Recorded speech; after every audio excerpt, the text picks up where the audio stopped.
Hello everybody, Sunday Adelaja here. I'm back to continue the topic that we have been treating for some time now. And the topic and the series we are dealing with is, are black African people cursed? Are black African people cursed? No. At least because they founded the first university in the world. If they established the first university, they cannot be cursed. So let's go to the teaching of today. The first university in the world was in Africa. Please go and share the message. Share. Let's share the message, and then this is going to be short, but then we are going to go into video. We are going to be able to watch a video which is longer, but I'll give you just short theory, and then we'll see more video. Okay? So this is Sankore University right here. University of Sankore here. Amazing structure from the earth. Contrary to common misconceptions, Africans were prospering in literature and art for many years prior to their contact with the Western world. If we're talking about Africans in America, they didn't get there without some cultural past, but before the colonization and everything, no, Africans were having culture, and they were prospering. They had advanced people to some extent, and this is in Mali, Sankore, Mali, the present day Mali. Before the collapse of the West African states of Ghana, Mali, Songhai, and an internal fight and chaos that made slave trade possible, Africans were enjoying their sophisticated intellectual life. From the 14th to the 16th century, West Africa was flourishing. In the 14th century, Mansa Musa, a ruler of Mali, built his palace in the city of Timbuktu, as well as a cathedral mosque with a distinctive tower. In the 14th century, Mansa Musa, a ruler of Mali, some people regard him as the richest man that has ever lived. Some people think that he was richer than Solomon. At least after Solomon, is the richest black man that has ever lived. So he was a ruler of Mali, built his palace in the city of Timbuktu, as well as a cathedral mosque with a distinctive tower. Timbuktu Mosque, one of the largest and oldest in the world. The architectural significance of this mosque is that it has been built with earthen bricks, which serves as a natural insulator. The University of Sankore, which I showed you earlier, this is the University of Sankore here.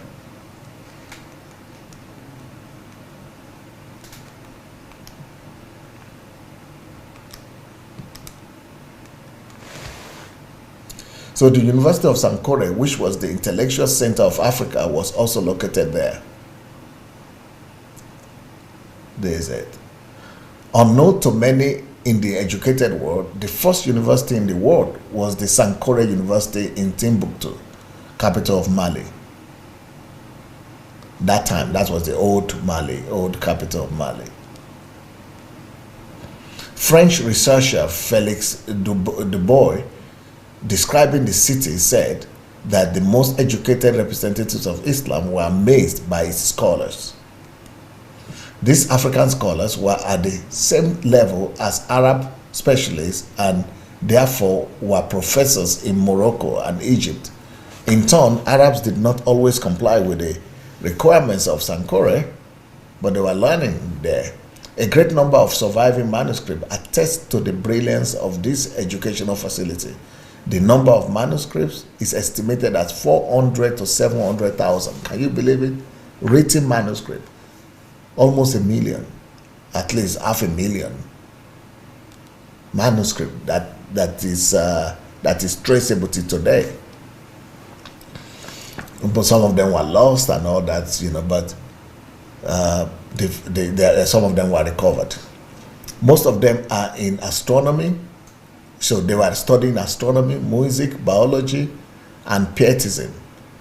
Later manuscripts focus on Islamic law because later on they were overcome by the Muslims came there. That is at the same time. You remember I told you about the Moors and the Mauritanians. So this part was part of the Mauritanian Empire at that time. It was part of Mali. There was no country as such. It was all that same area of that whole area. But even Mauritanians ruled before this. They excelled before this time. So they were studying mathematics and history as well.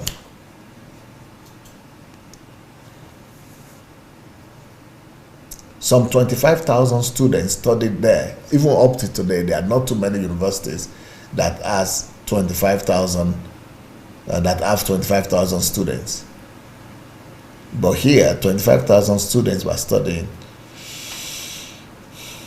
and they could receive 4 different degrees. After the transition of Timbuktu to being under Moroccan rule in 1591, scholars began to be persecuted. Many were forced to leave the city, and Sankore came to a decline, unfortunately.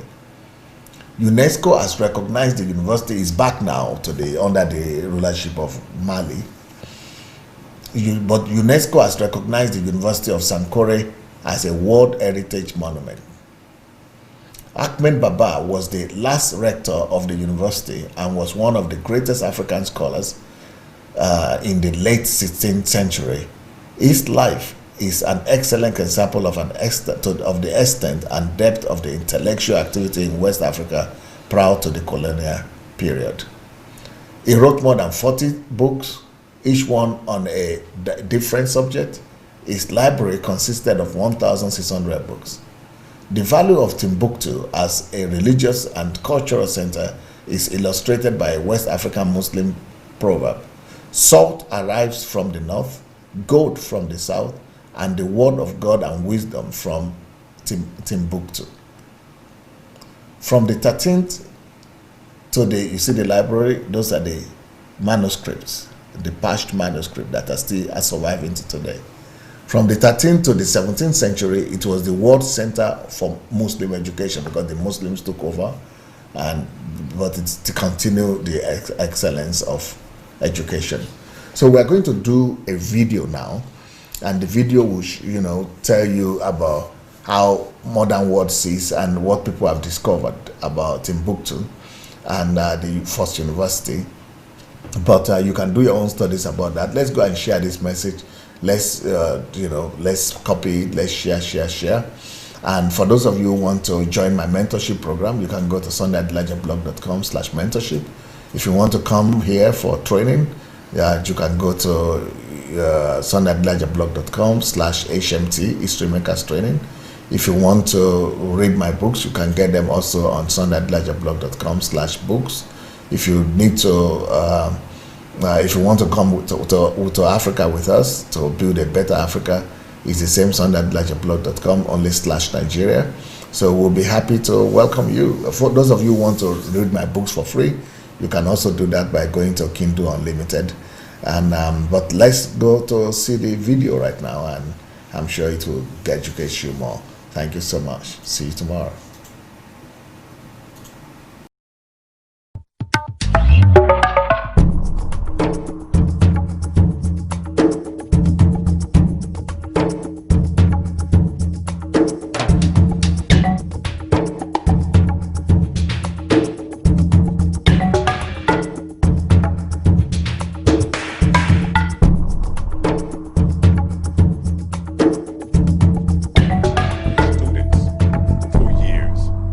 Traveled to Timbuktu from every corner of the African continent and many parts of the world in pursuit of knowledge and trade. إنما هو بناء المسجد الجامع الذي صورناه، والعمل الثاني الذي قام به هو بناء هذه المدرسة لتعليم أبناء البلد. The University of Timbuktu was organized around 3 great universities: University of Sankore, Jingadabir, and Sidi Yahya. Jingadabir University was built nearly 700 years ago under the rule of Mansa Musa in 1325. It became the city's central mosque. Every Friday, nearly 10,000 people prayed at the Jingarabir University. The Sankore University, which lies in the northeastern part of Timbuktu, was first built by the Mandinka people around the 12th century. A Wangara or Mandinka woman financed Sankore University, making it the leading center of learning in Africa at the time.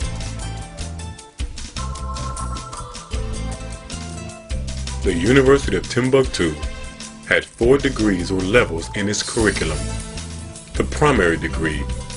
At this level, the students learned and mastered volumes of books of sciences, including the Holy Quran, learned the Arabic language, and learned to communicate and write effectively in various African languages.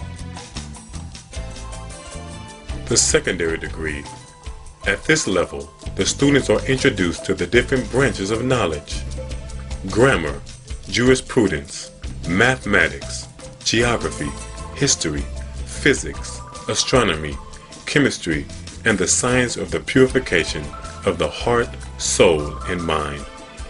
The students also spend time learning a trade.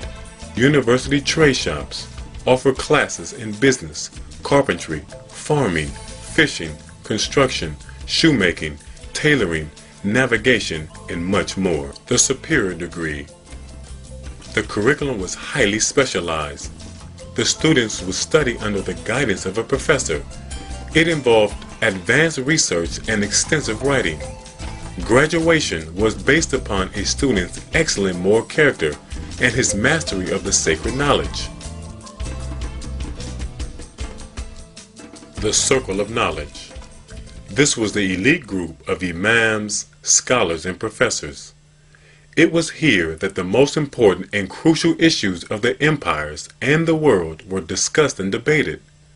Leaders of the time, such as Aski Muhammad of the Songhai Empire, Mansa Musa of the Malian Empire, Sheikh Ahmadu of the Fulani Caliphate of Massena, the emirs, and the sultans of the provinces of the Sudan, sent crucial questions to the scholars of Timbuktu.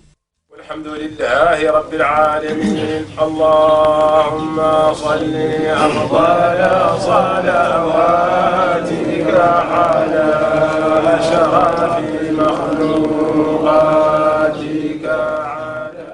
Scholars who received questions would make copies, then distribute them among the members of the Circle of Knowledge. Each scholar would individually research the issue. When they were all done, they would gather together and share their answers, which would later be published in manuscripts. The manuscripts described in great detail the questions or issues, and then the responses were given by the scholars.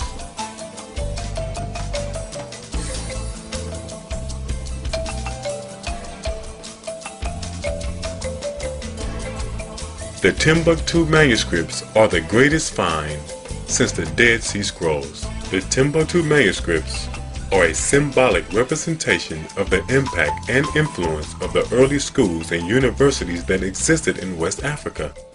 Everyone who truly cares and appreciates the effort to preserve an African legacy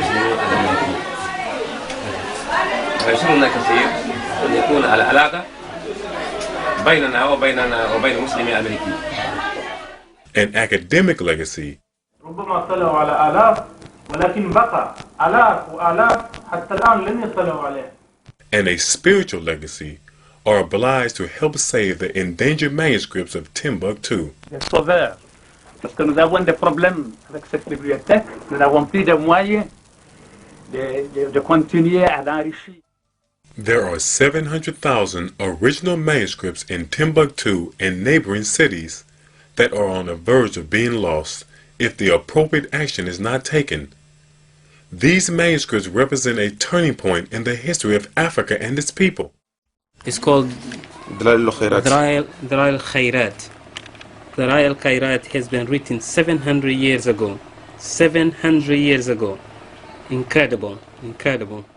The translation and publication of the manuscripts of Timbuktu will restore self-respect, pride, honor, and dignity to the people of Africa and the descendants of Africa.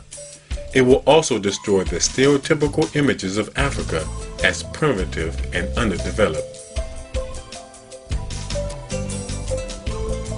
These manuscripts of Timbuktu are a living testimony of the highly advanced and refined civilization in sub-Saharan Africa.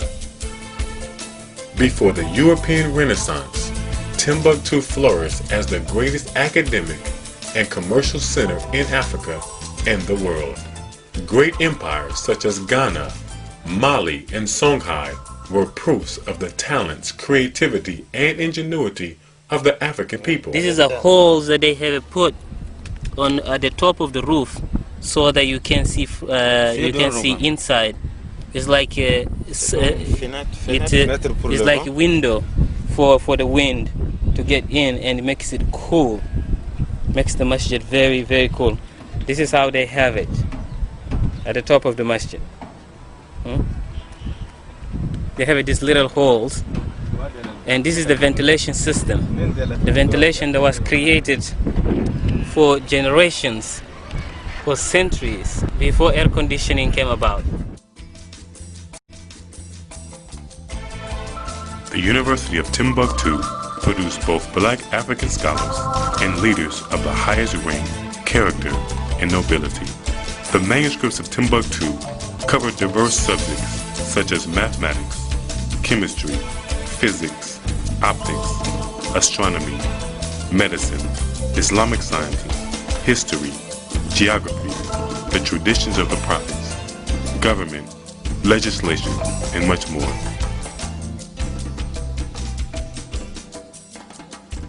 Today, this entire African legacy is on the verge of being lost. The brittle conditions of the manuscripts. Pages disintegrate easily like ashes. The termites, insects, weather, piracy of the manuscripts, and the selling of these treasures to tourists for food money. All of this pose a serious threat to the future of the manuscripts of Timbuktu. I think the Timbuktu Educational Foundation will play a great role in the renaissance of the African history. That's why the Malian government is pleased to endorse this initiative, and we invite you also to participate to this great initiative. Thank you very much. I would like to introduce to you Iman W. Dean Muhammad. Timbuktu Educational Foundation is appointed and mandated by the government of Mali and the official authorities of the city of Timbuktu as agents and legal caretakers of the manuscripts of Timbuktu. This is indeed a very historic occasion, and one that my spirit and soul welcomes with rejoicing. The manuscripts represent probably the most significant opportunity in this century for humanity in general, but Africans in particular, to learn the truth of African civilization, African people's knowledge and contributions to world civilization. In the 1800s, there was a turning point in the history of Timbuktu. During colonization, thousands of manuscripts were burned and confiscated. However, scholars kept hidden original copies in their private libraries. Today, there are hundreds of thousands of original manuscripts still buried but not forgotten in the sand of time. In the African world, our history has been most of the time distorted, and more particularly the history of education.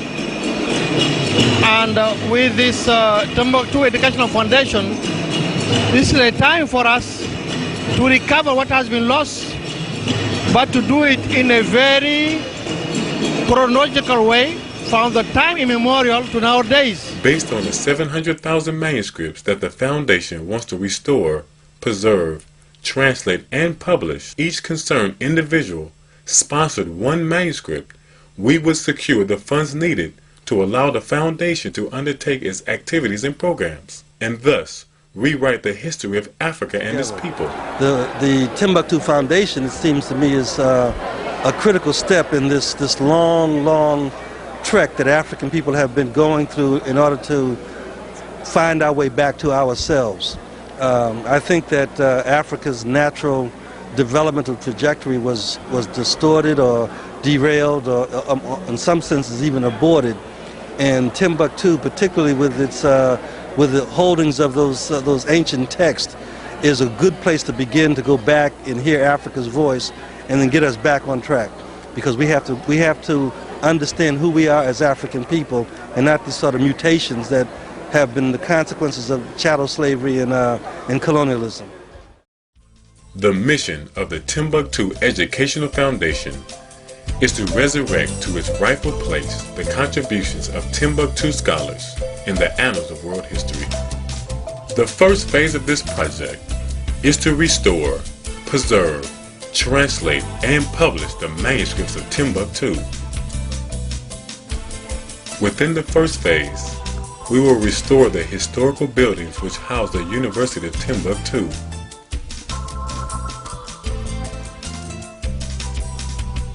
The second phase is to reopen the University of Timbuktu with its classical methods of teaching.